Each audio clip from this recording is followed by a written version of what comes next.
తమని తాము రక్షించుకోలేని పసిపిల్లలకి, చాలా అనారోగ్యంతో ఉండి నోటితో చెప్పలేని వాళ్ళకి, అంటే పసిపిల్లలు ఉంటారు, జ్వరంగా ఉంటుంది, వాడికి జ్వరం ఎందుకు వచ్చిందో, లేకపోతే వాడు ఏం తాగుదాం అనుకుంటున్నాడో, వాడికి దాహం వేస్తోందో చెప్పడం కూడా రాదు.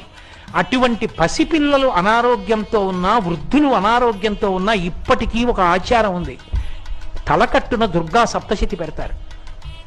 మంచం మీద కాదు, తలకట్టున బల్ల పెట్టి బల్ల మీద దుర్గా సప్తశతి గ్రంథం పెడతారు. దుర్గా సప్తశతి గ్రంథం తలవైపుకుంటే పసిపిల్లలు కూడా రక్షింపబడతారు. ఆ గ్రంథం చాలు.